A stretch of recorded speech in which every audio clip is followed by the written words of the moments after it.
Friends, ఇప్పుడే అందిన వార్త. ఆర్టీసీ బస్సుకి ప్రమాదం, 20 మంది పరిస్థితి విషమం. ఈ విషయాలన్నీ తెలుసుకునే ముందు వీడియోని పూర్తిగా చూడండి, అప్పుడే మీకు పూర్తిగా అర్థమవుతుంది. అదేవిధంగా చాలామంది సబ్స్క్రైబ్ చేసుకోకుండా వీడియోని చూస్తున్నారు, దయచేసి సబ్స్క్రైబ్ చేసుకోండి. సబ్స్క్రైబ్ చేసుకోవడం వల్ల నేను చేసే ప్రతి వీడియో అప్డేట్ మీకు ముందుగానే నోటిఫికేషన్ రూపంలో వస్తుంది. అదేవిధంగా లైక్ చేయడం మర్చిపోతున్నారు, దయచేసి లైక్ చేయండి. లైక్ చేయడం వల్ల ఇటువంటి ఇంపార్టెంట్ ఇన్ఫర్మేషన్ చాలామందికి రీచ్ చేసిన వాళ్ళు అవుతాం. ఇక లేట్ చేయకుండా వీడియోలోకి వెళ్ళిపోదాం.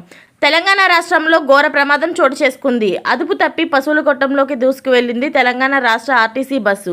ఈ ప్రమాదంలో దాదాపు 20 మంది ప్రయాణికులు గాయపడినట్లు వార్తలు వస్తున్నాయి.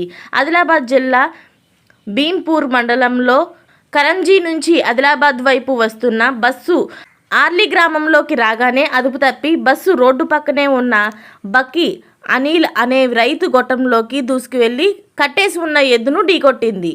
ఆ సమయంలో బస్సులో 20 మంది ప్రయాణికులు ఉండగా చాలామందికి గాయాలైనట్లు చెబుతున్నారు.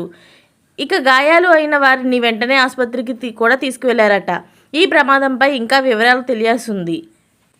మరిన్ని వివరాల కోసం ఛానల్ని సబ్స్క్రైబ్ చేసుకోండి. అలాగే పక్కనే ఉన్న గంట సింబల్ని క్లిక్ చేయడం మర్చిపోకండి.